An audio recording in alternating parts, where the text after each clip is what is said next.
Putting ideas into writing. What is an essay, and how do you write one? There are many names and labels for the different types of writing a student does in college. Depending on the classes you take, you might be asked to write paragraphs, essays, journals, summaries, research papers, or even lab reports. These types of writing have one thing in common. Each is an attempt to connect to the reader, to share ideas. Good writing communicates ideas, makes a connection with the reader, and has a clear purpose. By carefully reading your assignment, or what's also known as a prompt, and listening and participating in class, you should have a good idea about the type of essay you've been asked to write. The most common assignment students will be asked to read and write in college is the essay. The word essay itself, it can mean lots of different things. Generally, people use the term to mean a piece of non-fiction writing that focuses on a specific topic. Essays can be short, they can be long, they can be personal and fun to read, or factual and dry. They may include a list of sources or not, be serious or not, be formal or not. For each college writing assignment you get, determine which type of essay is required and figure out the instructor's expectations. Instructors also give writing assignments to help you figure out your essay thesis, like lists, ideas, and short answers to questions. Just as pre-reading helps you comprehend readings, pre-writing activities prepare you for writing by generating ideas and getting you into the mindset to write the assigned essay. So don't forget about all those smaller activities that you have to do throughout this particular PowerPoint in order to be able to get you through this essay assignment that you're going to be asked to write. So what overall does a college essay look like? This can vary from class to class. For instance, biology, English, and history instructors, they all have different expectations about what an essay should be. As a student in one or more of these classes, you need to understand what expectations the instructor has for the assignment you've been given.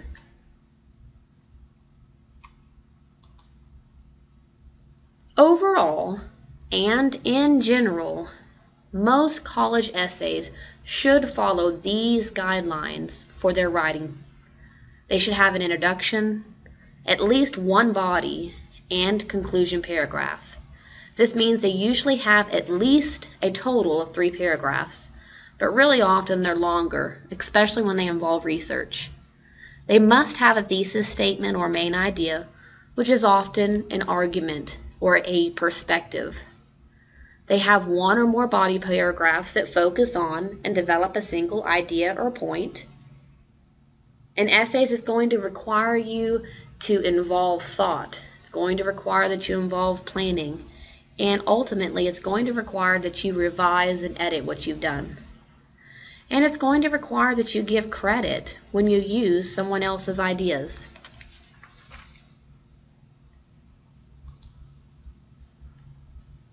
Most students have heard about the writing process and have been involved in the writing process at some point in time in their educational history. Most times this has actually involved and been in the K-12 educational setting where students have gone through pre-writing, outlining and organizing, drafting and revising, editing, and then of course proofreading. So, although there really is no magic formula, the process, is pretty simple. You just have to be able to follow these pieces, and ultimately it's been called the writing process. I will tell you what it's not called.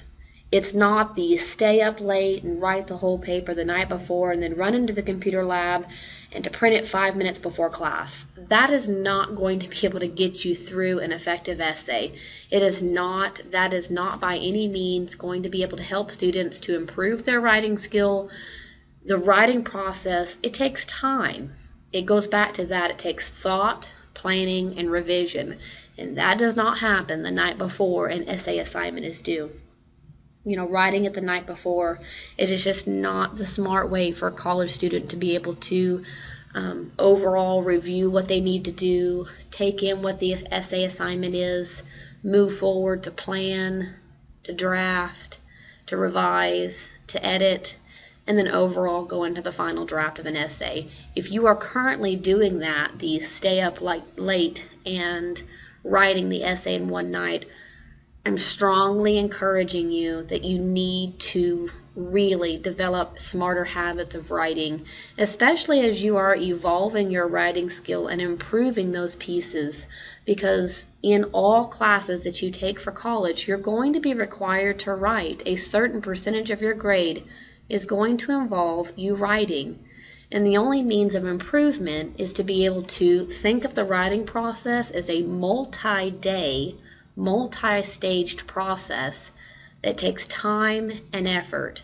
And sometimes it takes collaboration with your instructor to understand fully what you've done. You cannot go to your instructor and say, I don't understand, because the first question the instructor should ask is, what don't you understand? And you can't say the whole thing. You have to say, I don't understand this piece, because an effective instructor is going to say, well, did you start here? And if you can't say that you did, then that's going to be where your efforts are going to be routed to. So honestly, the first step for any essay assignment is you've got to read what the essay assignment is asking you to do. So writing the college essay begins with understanding the assignment. Generally, essay prompts or assignments have three types of information. First, it's got background information about the topic, including specifics on what you've read or studied. I will let you know, in this PowerPoint, you're going to be presented with the actual essay assignment that you're going to do. You're going to stop periodically throughout this PowerPoint to conduct pre-writing strategies, writing a thesis, outlining your ideas, going into topic sentences, conducting your rough draft, and then your final draft. You are meant to use this PowerPoint on a multi-day, multi-task assignment. You do not need to turn in these tasks as you go through, but I will be able to tell if you have not conducted these pieces and thus have done this stay up all night, write this assignment. What it is meant for you to do is to slowly work through these pieces and evolve your writing. But I want to be able to use the essay assignment as a sample so that the next writing assignment you do, you can again use this entire writing process to comprehend what, let's say, a history instructor has asked you to do. Pick apart the assignment, go through all these processes, and then have an effective essay for you to turn in to that instructor. So here, again, reading the assignment involves background information. Then reading the assignment goes into the question stem. This is the main part of the assignment prompt. This tells you exactly, what are you going to write about. And the third part inside of your essay assignment should be some type of hint or guidelines, maybe expectations about the length, the number of sources, and other things that your instructor is going to want you to include. So let's use these three pieces and let's pick apart your essay assignment that you're going to do for me. So before I go into this and read this piece, I want you to know that the two articles that you read, did the thieves pre-reading strategy for, annotation of the article, as well as your comprehension questions, those two articles that you did those multiple reading strategies for are going to be very involved in this essay. There was a reason that you read those. There was a reason that you had to pick them apart, fully understand what you did, because now that readings that involved money and wealth for Americans as a group are going to be intricately involved in this actual assignment. So let's understand the essay. Since argument is the writing, it's the core of most college writing subjects, we're going to use this type of writing style. So this is actually an argumentative writing style. It's not an assertive argumentative, but you'll have to, present your thesis, which we'll get into later, from a point of view.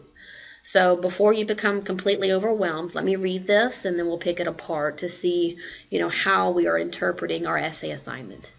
So here's your essay assignment. The Pew Research Report, Wealth Gaps Rise to Record Highs Between Whites, Blacks, and Hispanics, offers data about the wealth gap in America that many people find disappointing. It shows that the economic downturn that began in 2008 took a far greater toll on the wealth of minorities than whites. Pam Fessler's article, Making It in the U.S. More Than Just Hard Work, puts a personal face on this data. What are some of the factors that create financial stability and/or wealth for Americans? Write an essay in which you identify what you think are the most important factors that create wealth and financial stability, and explain how and why they are important in helping Americans achieve financial stability. Refer to the 2 readings in this week's learning module and use at least one quotation from each article. Final drafts must be typed in Microsoft Word, double-spaced, and use Times New Roman 12-point font. That's a whole lot of information. So let's take it a step further and break it apart. So in the red is background information. This is giving us facts about the articles, about the information that we've already read. No one can really argue against these pieces, all right? So in this particular slide, you can see here's that factual information. Here is the background, what you already should know. You've read both of these articles. And so the ultimate question at the bottom of the red is, what are some of the factors that create financial stability and/or wealth for Americans? In the underlined black part is the question stem. You know it's the question stem because it outlines the specific tasks that the essay requires you to do. In this case, there are 2 tasks. You need to identify the most important factors that create wealth and financial stability, and you have to explain how and why are they important. The blue shaded section, or the blue font section, this offers the hints. It offers the guidelines. It offers my expectations of what I want in that final draft as we develop this entire essay assignment. So let's specifically, before I move on, let's take a very intricate look at the 2 main tasks. This is the underlined black part of this writing prompt. You are being asked to identify and explain. Both of these require a specific type of response, so you have to make sure that you address both of these. You're not just being asked to identify them, you have to explain how and why these factors that you told me create wealth and financial stability, why are they important in helping Americans get to that financial stability? So let's go into our pre-writing task. Let's just start attacking this, and we're going to go through this process together, and I'll have you stop at certain points so that we can address this essay writing assignment as we go through. So the first thing that we want to do is we want to look at pre-writing activities. How do we wrap our brain around this entire essay writing assignment? Because honestly, just looking at that can be very intimidating for many students. They may say, I read these articles and I have a good idea of what some of these terms mean, but maybe I need a little bit more writing with it, or maybe I need a little bit more conceptualization. Got to wrap my brain around these terms before I finally understand. Let's go into pre-writing. Pre-writing, it's a very broad term.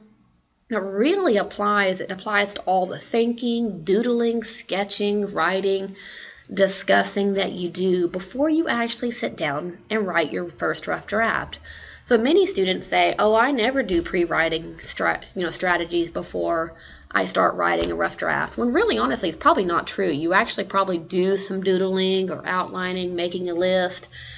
of how you want to be able to attack this writing assignment, you just never really thought of those things as pre-writing. So, pat yourself on the back. You probably already do these things, and you just didn't know that you were. But let's make it a little bit more structured. Let's make our pre-writing strategies just a bit more structured so that we can actually physically use it more in depth to be able to create the ideas that you're going to write for. So, I strongly suggest that you don't skip over this pre-writing, because honestly, most students go into this, let me just sit down and write this whole thing. We'll go back to the I'll write this all in one night ordeal. Don't do that. Don't skip the pre-writing stage, because many students are going to end up wasting a ton of time because they didn't prepare. They didn't go through, jotting down or free writing or listing ideas, and they just, boom, went straight into writing, when truly it's not as effective as going into a pre-writing stage and hashing out, what's good ideas and what's not good ideas. And furthermore, how many times have you sat in front of a computer to write your assignment, hopefully not the night before, but it does happen, the night before, and you spend so much time just staring at the computer screen because you don't know where to start. That's writer's block, and I get that. Any effective writer gets writer's block, but we're going to go through some pieces to where you can minimize that writer's block, okay? So there are two types of pre-writing strategies that we're going to specifically focus on. These two pieces you're going to conduct small little tidbits for so that you can hash out good ideas from bad ones. So first one is free writing, and students have already done this inside of a discussion post about smart habits and how you want to change a bad habit into a smart one. You posted on the on Blackboard where you talked about changing that habit. So you already done free writing. So this is where you're writing freely about an assignment. You're not concerned about punctuation or grammar, capitalization, or even using complex words to be able to state your ideas. You're just sitting down and you're just writing about what you've been asked to do. So, honestly, they really strongly suggest that you don't free write for more than 5 minutes. You just write. Once you're given the assignment, which I've given you, just write for 5 minutes what you feel like it's about. Don't feel bad if you just get the obvious ideas onto a piece of paper. That's okay. With the writing assignment in front of you, many students have been asked, and they're like, well, this is so obvious, I don't need to put it on a piece of paper. Well, that's not true. Even getting the obvious ideas out onto a piece of paper will help you develop more clearly your ideas into more complex thinking. After you free write for about 5 minutes, stop. Then you need to go back and locate gems of information. Gems is, what do we think of gems or fine jewelry, bling. So these pieces here, these are important and what you feel are, good pieces of information that you can develop further later on down the road. This is where you're going to kind of hash out what you did for your free write. So, this is not really good information. I'm not going to go there. But yeah, hey, this is really good information. I'm going to use this. So if necessary, take that good piece of gem information and rewrite on a free write for about 5 more minutes. See if you can continue to develop that one idea or that couple of ideas that sounded really good and you feel like can be good in-depth information. A second type of pre-writing is listing. Listing is just that. It's making a list of all the ideas, thoughts, and examples that come to mind about your topic. It's different from free writing because rather than writing sentences or a paragraph, you're just jotting down a few words or phrases for your ideas. Listing, after you have already done some free writing, helps you focus the ideas you're generating, and those begin to take shape in a rough form for your essay structure. So actually being able to do both of these types of pre-writing strategies is likely effective. So using a 5-minute free write and then possibly pulling those gems of information and then going into a list. So for example, for our essay writing prompt that we've been asked, you might go into looking at different ideas that help you approach the essay assignment. You might be able to list out a few keywords or phrases such as, education, financial literacy, habits, debt, things that are talked about that identify important factors that create financial stability. And then go into, explaining. Remember, focus on the 2 tasks that you've been asked to do. And explaining how Americans can create financial stability. So always keep your essay assignment in mind or in front of you so that as you are doing these pre-writing strategies, you are focused on the free write task. You're focused on taking those gems of information and then further listing out additional information that can be able to help you. So here we're going to stop. This is going to be your turn. This is going to be your ability to stop and be able to conduct some pre-writing strategies, okay? So I want you to pull your thieves, annotation of text, and comprehension questions and answers from your articles that you read about for Money and Wealth. And I want you to follow these multi-stepped process in order to be able to start evolving ideas for your essay assignment. Remember, this is the multi-stage, multi-writing process piece, okay? So, step 1, I want you to do a 5-minute free write on your essay assignment. Then stop and read what you've written. Is there one gem or good idea? When you do find that, underline it or summarize it in a new sentence. Something to be able to evolve that gem of information. Step 2, reread your essay assignment and then reread that good gem from your first free write. Write that idea at the top of another blank page. Now free write again for 5 more minutes, this time making more of an effort to stay focused on the assignment and the gem. Step 3, next, try listing. Make a quick list or idea you think you want to include in your essay. Then skim through the articles and your annotations on them, making lists of important terms, ideas, or quotes to include in your paper. And the last step for the pre-writing is return to your essay assignment again. You've got to be, you're committed with this essay assignment. Reread what you've done with your free write and your list. Are you developing some good ideas to begin? If so, great. Let's move on to the next step beyond this. If not, then you need to spend more time in the pre-writing stage, and this is very common. You've got to be able to, if you're not developing those good ideas, you've got to look backward and say, okay, I cannot get out of pre-writing without having some good idea to move forward with. So I want you to stop and conduct this. I don't want this pre-writing strategy piece submitted. I want this to be an evolving task that you are building upon in order to get to the overall goal of your final draft. So we'll stop here. I want you to conduct that pre-writing and then pick up with part 2.